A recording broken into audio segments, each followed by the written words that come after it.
Hello everyone. आज हम देखेंगे कि केंद्र सरकार को 68 लगभग लगभग 70,000 करोड़ का कैसे जो है अपने टैक्सेस में घाटा लग गया है। घाटा हो चुका है एक्चुअली।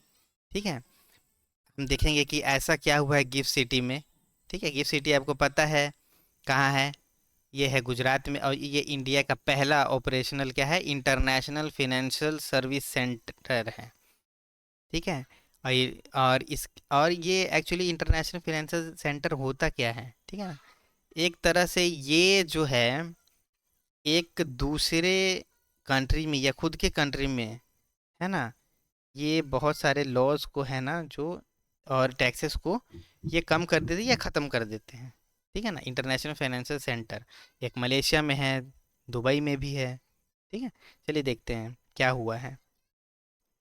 तो आप देखो पहले बेनिफिट्स क्या है गिफ्ट सिटी का।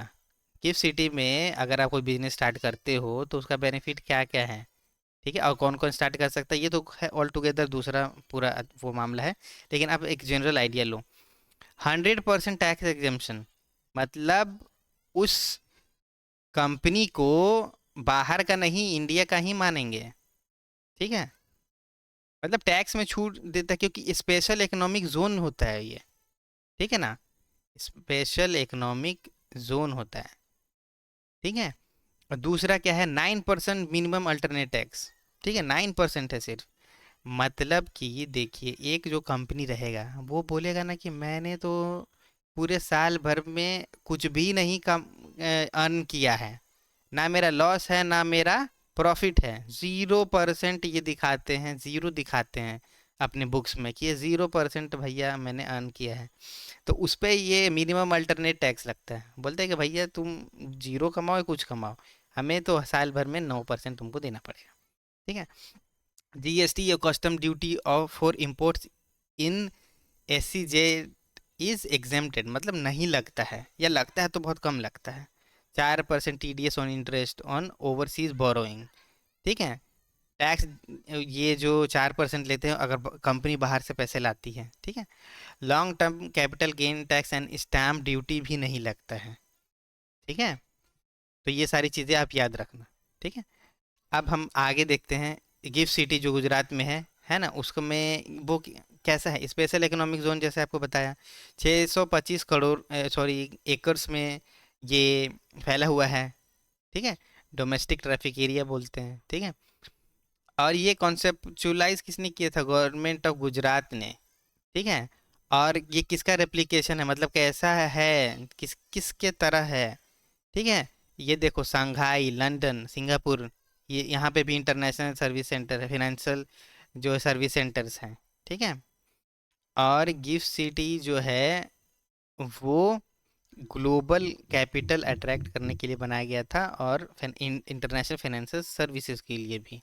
आपको पता है यहाँ पे भी बहुत सारा आर्बिट्रेशन होता है, मतलब अगर कोई कंपनी दूसरे कंपनी पे केस करती है, ठीक है, तो ये आपस में ही जो है डिसाइड करते हैं कि कौन कितना जो है पैसे देगा। आर्बिट्रेशन मतलब समझ गए ना। एक समझौता, है ना, ये सारे जगहों पे होता है समझौता। ठीक है। अब देखते हैं कि आखिर ऐसा हुआ क्या है। ठीक है। ये वही वही सारी बातें जो मैंने आपको बताई। ठीक है। इनकम टैक्स फ्री है। ठीक है ना। टैक्स बेनिफिट है, रेगुलेटरी रिलैक्सेशन दिया जाता है ताकि बहुत सारे कंपनी यहाँ पे आके गुजरात में जो है बिजनेस अपना सेट करे। ठीक है।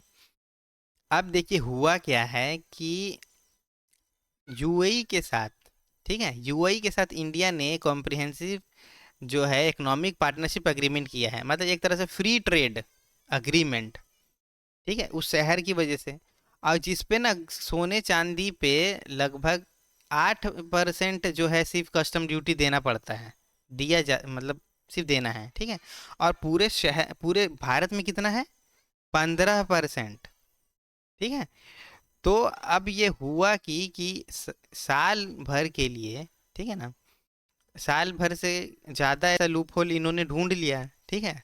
और इंडिया को लगभग साल भर में, ठीक है ना, कुछ 68,000 करोड़ रुपए का टैक्स जो है वो जो उनका नुकसान हो गया, उनको टैक्स नहीं मिलेगा अब, ठीक है ना। सिल्वर, डायमंड, सोना, गोल्ड, सब पे जो है लगभग कम ही है रेगुलर, अब पूरे इंडिया से छोड़ के, है ना। तो अब जो है गवर्नमेंट ने अब इस पे ध्यान दिया है, ठीक है ना। और अब ये रिवाइज करने की बात हो रही है, ठीक है। इतना इतना नुकसान तो बहुत है ना, बहुत है।